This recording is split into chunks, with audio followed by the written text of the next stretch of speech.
Welcome to Dodgers Daily. I'm Casey Porter. I've had a couple of days off. I've been busy trying to get school out and get into the summertime break. So, hey, we're back and we're at it here on Dodgers Daily on our daily podcast. So glad that you decided to tune in. Have a lot of great stuff to talk to. Have not had a podcast since Bobby Miller's debut. We're going to talk all about that on today's show and the good, successful series at Atlanta where the Dodgers won 2 out of 3. And there was also a lot of great minor league action. Haven't talked to you since I actually went to Tulsa on Tuesday night. Got to have a couple of good interviews with Nick Frasso and River Ryan. Go ahead and check those out. I've already posted those on the Dodgers Daily YouTube page. And then got a lot of good video of the pitchers, Jordanleasure. I was excited to get pictures or a video of him. And then Jake Pilarski, that was so exciting for me. He hit 99 a couple of times, and some good video of guys having good at-bats. Carson Taylor has been playing very, very well. Bencasparius, he made his his Double-A debut, I should say. He just got brought up to Double-A Tulsa. Excited to see him. I'm going actually to Wichita on Tuesday to watch the Double-A Drillers play in Wichita. And then also Antonio Knowles, he got called up to Double-A. He has been pitching so well for so long now in the Dodgers organization. So congratulations to those two.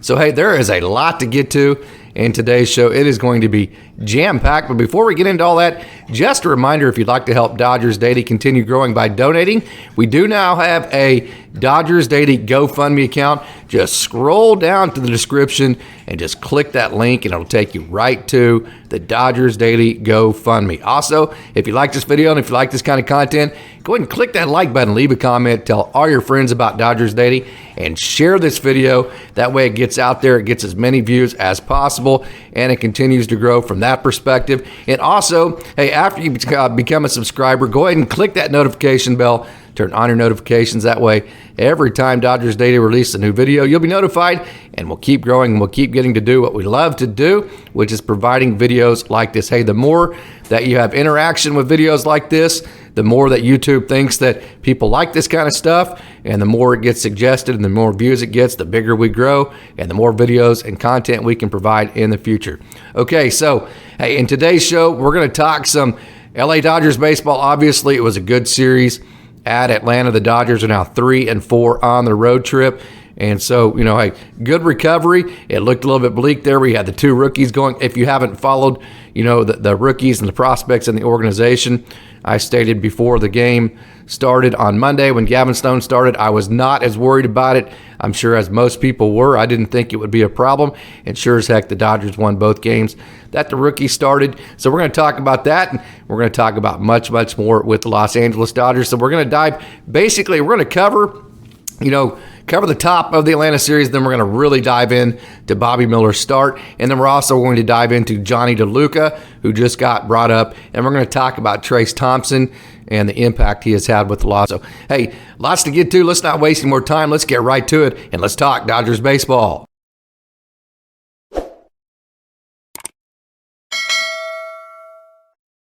So the Dodgers are 31-20. They still have their 1.5 game lead over the Arizona Diamondbacks, the resurgent Arizona Diamondbacks. If you followed them last year, they struggled, but hey, they had an infusion of youth. They are an exciting team to watch. So they are nipping at the heels of the Dodgers, which is a great thing because I think the more that a club like Arizona nips at the heels of the Dodgers, it keeps the front office in win-now mode. It keeps you from just kind of getting set in your laurels and just one day turning into the next. You feel like every day has to be a new challenge because if you slip up 3 or 4 days in a row, you no longer will be in first place. So I think Arizona nipping at the heels of the Dodgers is a really good thing for Los Angeles, all in all, because it keeps them on their A game. Competition always, makes the cream rise to the top, and I think that's what's happening. And then San Francisco, they've been playing good baseball as of late. They're now 5.5 games back.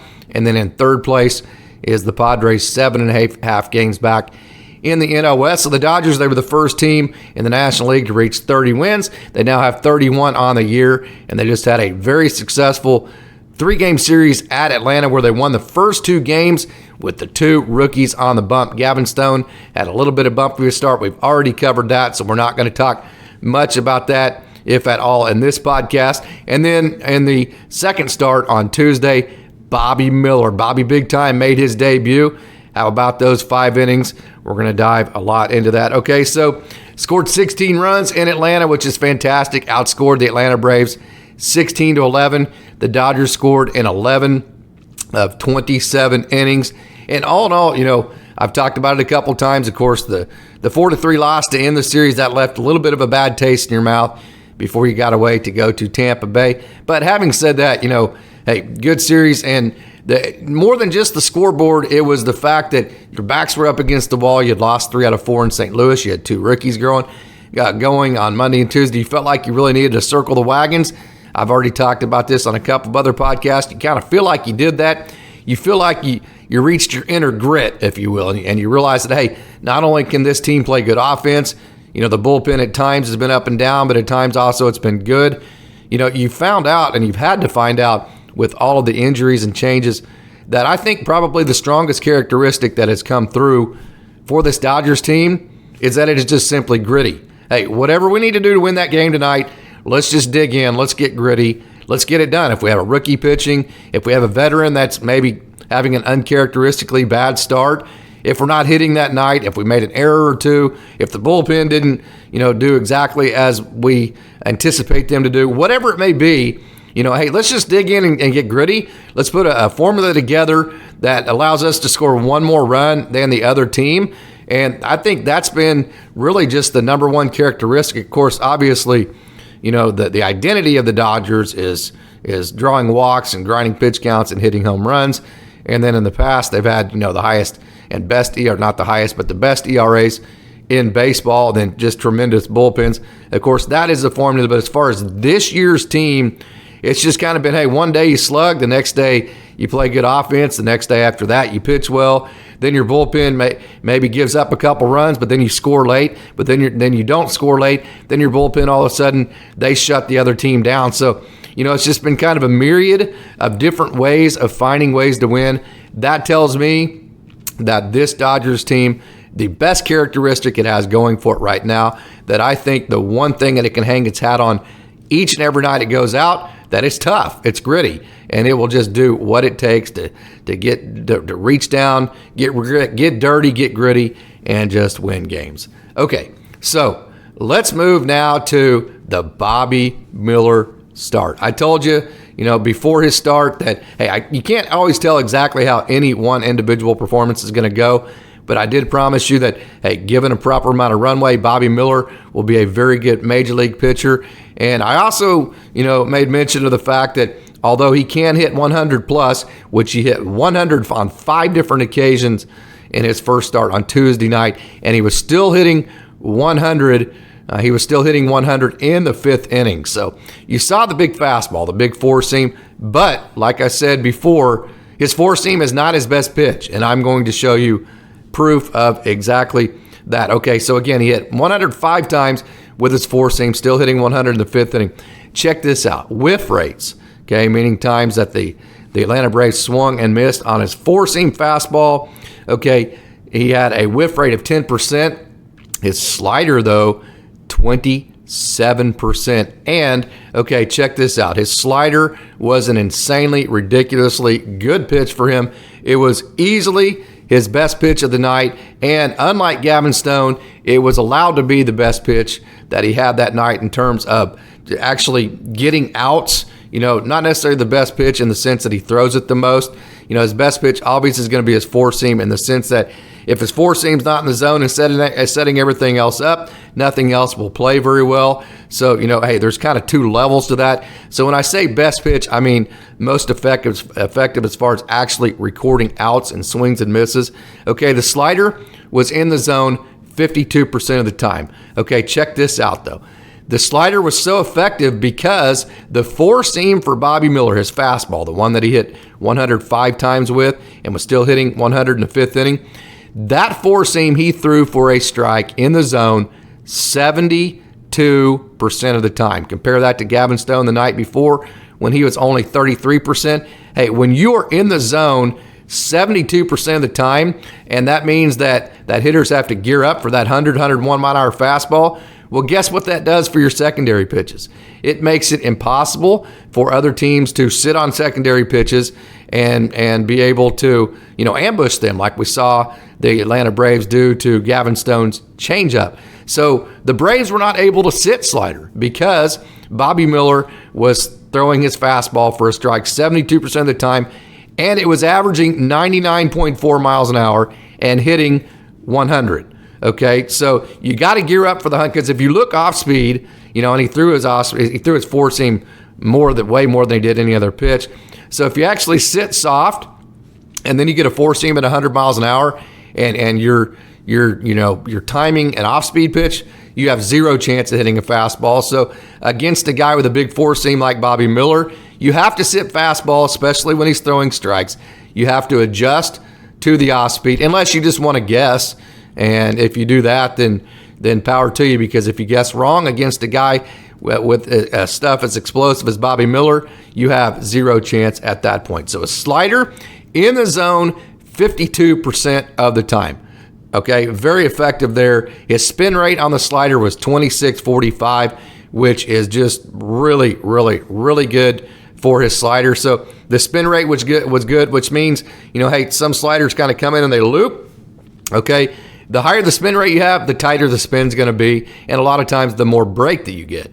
So the spin was tight, which meant he had tight break on his slider. It was in the zone at 52% of the time, and because of all that, because the Braves couldn't sit slider, and then it had good spin rate, and then it was in the zone, it got a whopping 27% whiff rate. So hey, that combination of slider, fastball, Tuesday night, being in the zone for Bobby Miller was just absolutely Major League Baseball elite. I did not say elite for a rookie. I said elite, period. And that's why you take an offense that's as good as the Braves and you shut them down like Bobby Miller did with simply, not simply, but basically just two pitches. Now, don't get me wrong. He did, sprinkle in his changeup. That is very good. And his curveball as well, and he threw those, about 20% of the time, just kind of as something else to look at, maybe kind of a get me over. Most of the Dodgers guys use that curveball as just a dump me in pitch, just kind of a get me over. Hey, maybe a 3-2 pitch or an 0-0 count or an even count where a guy's just sitting fastball and it just gives him something different to look at. And then the changeup obviously is very good. You notice that arm side run from Bobby Miller, that is very natural to him. But hey, the bread and butter was the fastball slider combo. Threw it for strikes very, very well. The advanced metrics on them were absolutely fantastic. And again, that's why Bobby Miller has such a gigantic upside. You saw it right in front of your eyes, and it was very clear. Okay, those are the actual, measurable advanced metrics. And if you want more on Bobby Miller as far as, the advanced metrics and statistics and more reasons why, he's going to be a very good Major League pitcher. I did a prospect feature on him about a month and a half, 2 months ago. It has all of that in it. Just search Bobby Miller and the Dodgers Data YouTube page. It's about 15 minutes long, and it's all Bobby Miller. So it is right there in the prospects feature. If you just go to the playlist, you'll see Dodgers prospect features and just go right there to Bobby Miller, and you can find everything you want about him. Okay, the intangibles I mentioned, okay, super fiery, super competitive. He pitches with emotions, but he's not emotional. He has fire in his belly. It's inspiring to play behind. It gets you fired up as a fan. It gets you fired up as a manager, and it gets you fired up to play behind him. So, hey, leave a comment. What did you think about Bobby Miller's performance? What did you think about his fiery personality? What did you think about the big fastball? What did you think about his slider? Again, the more comments you get, the more interaction we have, the more that YouTube thinks that this video is liked, the more it gets suggested, and the more views it gets, and the more we can grow. So, hey, let's go ahead and get a Dodgers conversation going together about Bobby Miller, and let's talk Dodgers baseball, something I can do every day and twice on Sundays. Love the fiery emotion. Hey, Jonny D. Good, the LA boy who grew up in the LA area, who actually ran track with Tiara Davis. Tiara Davis's dad was actually his long jump coach in high school. The young man who was a switch hitter at Oregon. The young man who in 2021 led Great Lakes last year, whenever he got promoted from Great Lakes, He actually led the Loons in home runs and in stolen bases in 2021. He was a 2020 guy. He was going to be a 2020 guy last year until he got hurt. He ended up with 17 stolen bases, and he missed like 45 games to end the year last year. He's certainly on pace to be a 2020 guy this year, as he already has 10 home runs and 11 stolen bases. So Ricky Henderson style play for Jonny DeLuca, in the sense that he likes to lead games. He led, I believe, 3 games in a row off with home runs earlier this year for AA Tulsa. So he likes that leadoff role where he can lead off a game hitting home runs with. And he has a great combination of home run power and speed. This dude can beat a defense in just every which way. As a matter of fact, last night he had 3 hits, and he was just a double away from hitting the cycle. He scored 4 runs. He hit a home run. He had a base clearing triple. So, hey, Jonny DeLuca, he impacts an offense in any which way. Okay, so this year his stats so far: 275, OPS 922. He had 11 home runs and 11 stolen bases. I think I said 10 home runs just a minute ago. Let me definitely correct that. Don't want to short him a home run. So 11 home runs, 11 stolen bases. We're a little over a quarter of the way through. Okay, so, hey, he's actually probably on pace to be borderline 40. Okay, and that's combined between 2 different levels. Okay, and so advanced metrics. Okay, here are some of the the down and dirty, some of the more geeky type things, the what I call the outlying numbers that suggest that, hey, this isn't a fluke that he has been so good as of late. Okay, his K percentage is 19%, and his ISO, his individual strength numbers, which means when you take all the things into equation, okay, what kind of power numbers does he have? 184. Okay, so you want that K rate and that ISO number to be pretty close. Okay, well, 19% to 18.4%, that's right there equal. So that tells you he has the perfect amount of trade-off between power and striking out. So, hey, if you have the mix between power and striking out, and then you have 11 stolen bases, and you're one of the best base stealing guys in the league to match the power that matches the strikeout percentage, you have basically the perfect offensive player, because you have speed with the stolen bases, and then you have perfect trade-off between striking out and power. Okay, so, a lot of power hitters, hey, they would love to have and Jonny DeLuca is a power hitter. He had a bunch of home runs. Matter of fact, during several parts of last year, he was vying for the most amount of home runs of any Dodger in the entire organization, and certainly of any Dodger as far as the minor leagues go. So this guy hits a lot of home runs, has at least in the last couple of years, okay? And like I said, that, power hitters, they would just stop if I can get my ISO and my strikeout percentage to match, they would stop right there. But add on the speed element where he also steals bases, and this dude is on steroids in terms of how he impacts an offense, how he can attack a defense.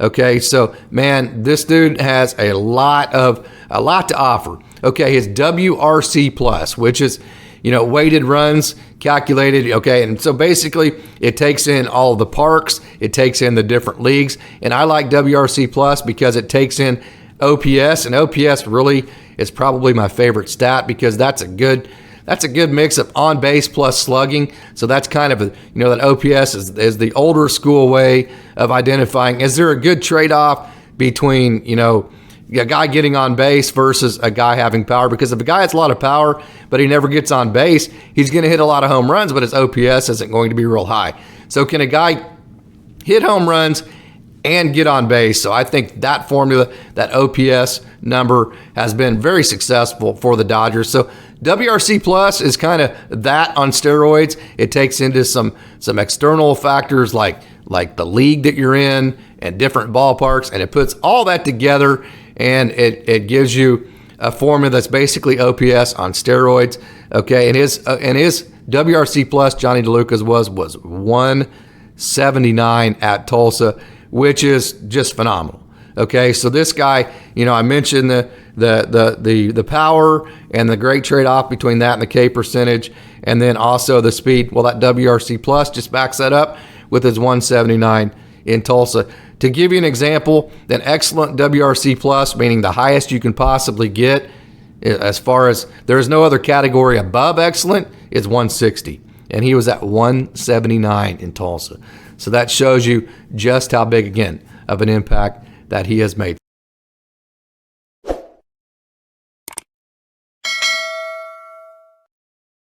The AAA Oklahoma City Dodgers moved to 35-13 on the season last night with an 11-4 victory over the Sacramento River Cats, the AAA affiliates of the San Francisco Giants, as you see on your screen there. Anytime you can beat the Giants at anything, that is a good thing. Jonny DeLuca was just one hit away from the cycle, just a double away from the cycle. He had a base-clearing triple. He had just a tremendous night last night. We talked about him. We're going to talk about some of the pitching. Marshallkasowski, Adamkolarek, they pitched as well last night, and Justinyurchak had a good night offensively. Devin Mann as well. So again, the AAA Oklahoma City Dodgers moved to 35-13 on the season with an 11-4 win last night over the River Cats of Sacramento. So Justinyurchak is an enigma. You know, he's a first baseman. He doesn't hit a whole lot of home runs. And, you know, I know first base is a power position, and the Dodgers value home runs. So, you know, he doesn't fit into the formula from that perspective, but he hits for great averages. And then his OPS numbers are very high, which I like OPS better than just raw home run numbers, because that tells me, you know, the mix between, hey, can you get on base and impact from that perspective, as well as slug, and then OPS also takes into account all of your extra base hits, not just your home runs. So his OPS numbers have been good. As a matter of fact, in 2021, Justinyurchak hit 365. His OPS was 928. Last year, after getting off to a very slow start, he recovered, ended up hitting 282. OPS was a little lower at 774, but most of that was because of the very slow start. It was very good towards the end of the year. And then this year, although he's been on the developmental list a couple of times already, he's already hitting 308. His OPS is 922. So again, doesn't hit a whole lot of home runs, but the OPS numbers are high. His averages are high. So, hey, leave a comment. Does he fit into the formula of the Dodgers? What do you think about Justinyurchak with his high batting averages, his high OPS numbers, but the fact that he doesn't hit a whole lot of home runs? Devin Mann, I've said it a couple of times, when he gets hot, he can absolutely carry a team. And the thing about him, I've also talked about, he's one of the best prospects at covering that outer part of the plate because his arms are so long, he can get out and get extended on it. But in the two hits he had last night, you saw right there, up and in, pull the hands in, and pull a pitch. Now right here, down and in, pull that pitch as well. So he can cover every bit of the plate. And like I said, whenever he makes an impact, he really makes an impact to a game. Last night he had two hits. That's the fourth home run that you just saw of the year for him. He was on base 3 times, and every time he got on base, he scored. So like I said, he impacts the game in a lot of different ways. He had 5 total bases, and he moved his batting average to 259, his OPS to 852. So, hey, those OPS numbers are good. The average is good for a team that values slugging. So Devin Mann, again, putting together a good season at AAA Oklahoma City. Marshallkasowski, he was back with AAA Oklahoma City for his second performance since he's come back to OKC. Not actually to OKC, they're actually in Sacramento right now, but at least with the OKC team. The big old Texan, you know, I mentioned last time he's in the West Texas A&M Hall of Fame there in Canton, Texas, and he was a single-season strikeout leader in that school's history. The people back there love him. The key to him, though, simply put, got to keep the ball in the strike zone. Usually that's not an issue at AAA. AAA pitchers usually are very efficient as far as throwing strikes, you know, because they're one step away from the major leagues. But I'll tell you what, we saw that changeup right there. Big-time pitch by Kasowski. When he is in the zone, he gets outs, but again, the key to him is throwing strikes. Okay, the logistics to get this young man, Adamkolarek, on the 40-man, then eventually the 26 are pretty tough. You know, when you're not on the 40-man, that means somebody else has to be DFA'd to get removed from it, which means you got to put him up for waivers. Somebody else might get him for absolutely nothing, as far as the Dodgers getting nothing in return. And there's really nobody left on the 40-man that I think the Dodgers want to do that with. So the logistics of getting Adamkolarek on the 40-man to begin with, and then eventually the 26-man are tough. But having said that, I'll tell you what, we've seen the Major League experience in the past with the success that he had with the Dodgers. And then this year, his ERA is 154. His average against is just 173. And he has given up just 9 hits all year long. That's in 16.2 innings.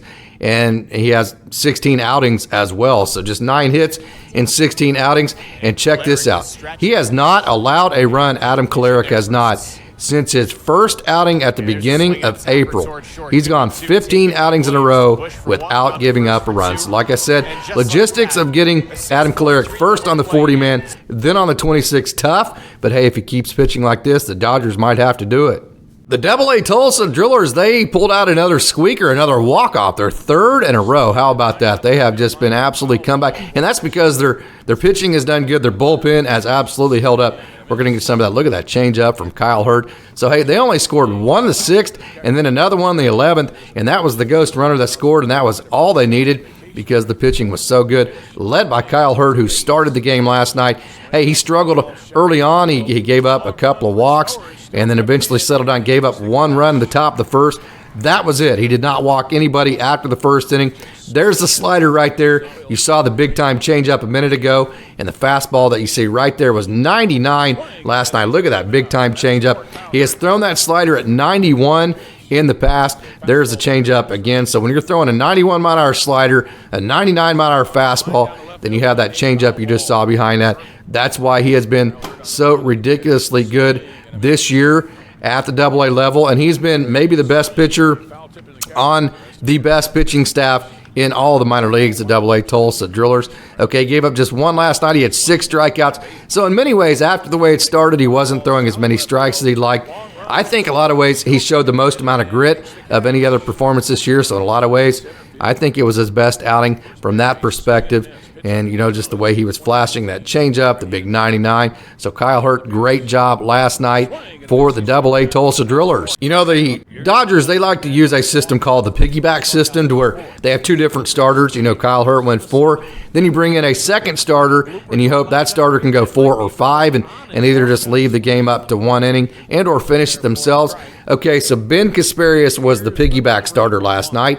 Kylehurt went 4. Casparius came in. He threw 4 as well. And by the way, congratulations to Casparius. This was his Double-A debut. Just recently got called up to Tulsa, and last night again was his debut, and he absolutely killed it. He went 4 innings. He gave up no runs, struck out 3. The young man out of the University of Yukon is a big-time athlete. He has big-time stuff. He is a wonderful human being. Got a chance to talk to him. Super high on bencasparius. Great job, young man, on your Double-A debut. Last week, the Double-A Tulsa Drillers were in Corpus Christi, which is about 3.5 hours south and west of the hometown of Braydonfisher, League City, and he had a posse that went down and watched him. I know his high school baseball coach got to go down and watch. Mom and dad, aunts and uncles, you name it, they were there. You know, they say it takes a village to raise a king. Well, I'll tell you what, Braydonfisher has a big-time village of people that are rooting for him. I know his parents are super excited to watch him each and every night that he gets to pitch, and he has been absolutely insane. I mentioned a couple of times last year when he was with Great Lakes and had just gotten back after dealing with a little bit of injury that, hey, you know, he does his best work when it matters the most. It seems like whenever, you know, he's in the bigger pressurized situations, the better he performs. He is just fantastic in those high leverage situations. He is must-see TV in those kind of moments. And last night, again, he got the outs in the 10th and 11th, went 2 innings scoreless in those 2 innings. And like we always say with walk-offs, it always starts with a bullpen performance that stabilizes it and gives the offense the chance to have that walk-up. So last night, Braydonfisher got the dub in the extra inning game, the 11-inning game. His ERA on the year, 1.29, whip 0.76. A great job, Braydonfisher. I got to see Jordanleasure and Braydonfisher from behind home plate. I love the curveball of Braydonfisher. Hey, go back and check it on my social media. You'll see just how much that breaking ball for Braydonfisher bites. That was very impressive to see in person. That pitch right there for Jordanleasure. I was just super blown away with the amount of carry that Leisure gets at the top of the zone. I suspected it was going to look like that, but it even impressed me more than I thought it would. It's like that ball at the top of the zone for Leisure just hops at the end of it. It's like it just explodes, and it actually adds velo towards the end. Of course, we know it's actually slowing down and decelerating the further away it gets from his hand. But it gives the appearance to the hitter and anybody sitting behind home plate that his fastball actually continues to increase velocity as it travels to the catcher. It just explodes the last couple of feet. That's what gives you that riding/carry effect. I was very impressed with it, okay, and he threw a scoreless ninth last night, so he went scoreless in the ninth inning. Fisher went scoreless in the 10th and 11th, and Leisure has gone scoreless in 3 in a row and 6 of 7. He has not allowed more than 1 run in 10 games in a row and hasn't allowed more than 2 in an outing all year. He also has 24 strikeouts in 16 and a thirds innings and a whip of just .098. His average against, talking about Jordan Leasure, is just .188. So great job, young man. You talk to anybody back at UT, the University of Tampa, you talk about a village raising a king. Anybody this young man's ever come into contact with, they will tell you he is just a ridiculously awesome human being, super talented. He has a whole bunch of people rooting for him, Jordan Leasure. I got to witness the power of Joseramos in person, and boy, I'll tell you what, when he hits the ball, it's just different, okay? I mean, it sounds different, it looks different, it just is different. He had home run number 10 last night, and it was another one of his, as you just saw, patented bombs. Ramos leads the Drillers in home runs. He leads the Drillers in OPS at 886, and he's second in RBIs with 21. Also second in hits at 38. So he's high on the list in power numbers. He's also high on the list as far as just getting hits. All in all, so Jose Ramos showing what a big-time prospect he is. So keep up the great work, Jose. Big thanks to Austin Brubaker. I'm going to go ahead and turn that down. There you go, right there. Who was actually at the game last night in Peoria, and he took all this wonderful video from the stadium. You're looking at Hyunilchoi, who, if you remember, was the 2021 Minor League Pitcher of the Year in the Dodger system. Fought injury all last year, didn't get to pitch last year. He's just now getting back, and we have live video of him pitching at Peoria for the Great Lakes Loons. Okay, and this is brought to you by Austin Brubaker. Give him a follow. That's at AustinBrew99. That's at capital AUSTIN at Austin Brew, capital B, BRU 99. Again, at capital AUSTIN, capital BRU 99 at Austin Brew 99. Give him a follow. Thank you so much to Austin Brubaker for providing this video of Hyunilchoi, who was very impressive in his 3 innings that he threw last night. He went scoreless, and like I said, the 2021 Minor League Pitcher of the Year in the Dodger system, Hyunilchoi. Yoncastro actually was the starter last night for the Loons. They had that piggyback roll instead of 4-4. Last night was 3-3 for the Loons because, again, they have 18 different pitchers, so they have to cut down maybe on the innings to get more guys in to have a little bit more quantity as far as guys that they use because of the 18 pitchers. Yoncastro, great start. He went 3, gave up no runs on 1 hit, and he had 3 strikeouts. Castro has a whip of just .099 on the year, so he has been very good, and his average against is just .187, ERA .270. So again, thank you very much to Austin Brubaker for the video. Damonkeith got off to a slow start, but he continues to rake here in the month of May.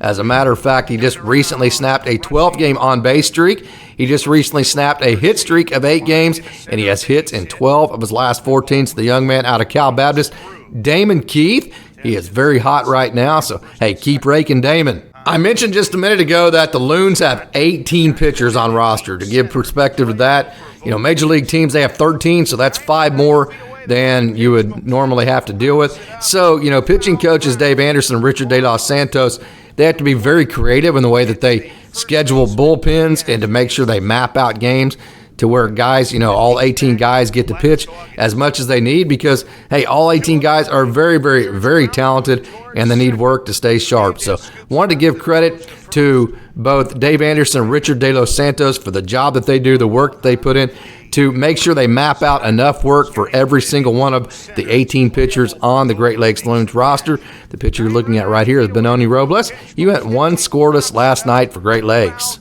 So the game last night was won by pitching and defense right there. Look at Luis Diaz. He dives, gets up, and he touches first base for the out. That's Ronaldo De Paula. It's hit to Yainer Fernandez. Dives to his right, feeds Freeland. Back to first base. Luis Diaz, double play to end the game, and the Great Lakes Loons win 2-1. So, hey, it was great defense last night that won that game. Look at this sweet play again. Luis Diaz right there. What a play, Luis. Rancho Cucamonga Quakes, they only scored 1 run in the 8th. That was it, and they lost to Lake Elsinore, the Storm, last night, 3-1 on the night. It was not very offensive. Just 1 hit and that was Theron Lorenzo last night, who actually, let me amend that, there was actually 1, 2, 3, 6, 7 hits last night, 10 hits last night for Rancho. So they strung out 10 hits and only scored 1 run on the evening. Nick Biddison had a double. Kyle Nevin, he had a triple as well, and Kenneth Betancourt had 4 total bases. So, hey, it was a Rancho Cucamonga Quakes did not have video last night. This is Peterheubeck who started the game, though. But, hey, they only scored 1 run, and that was in the 8th, despite the fact that they had 10 hits on the night. Kenneth Betancourt had another 3-hit night. He has been absolutely hot. And also Jorge Puerta had 3 hits as well. And, again, 10 hits strung out. Nick Biddison had a double. Kyle Nevin had a triple.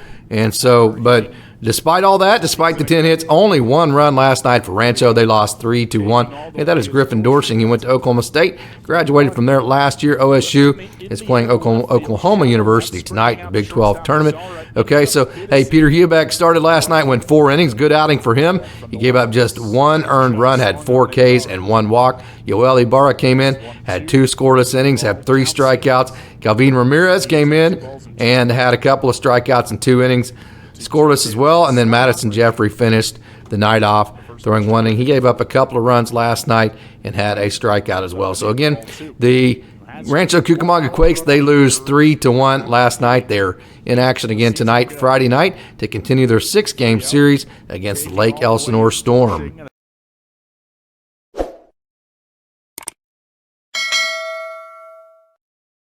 So there you have it. I told you it was going to be a very, very, very busy show. Got to the Bobby Miller talk, got to the Atlanta series, got to Jonny DeLuca talk, then all the minor league action. So that was a lot of fun. I hope you enjoyed today's show. I also hope you tune in tomorrow. And hey, just one last reminder before we bounce out of here, if you'd like to help Dodgers Daily by donating, we do now have a GoFundMe account. Just scroll down to the description, click that link. It'll take you right to the GoFundMe for Dodgers Daily. Also, if you like this video and if you like this kind of content, go ahead and click that like button, leave a comment, tell all your friends about Dodgers Daily, share this video, and after you become a subscriber, then click that notification bell, turn on your notifications. That way, every time Dodgers Daily releases a new video, you'll be notified and you won't miss a thing. Dodgers Daily will keep growing, and we'll keep doing what we love to do, which is providing content and videos like this in the future. As always, hey, thanks for tuning in, and go Dodgers!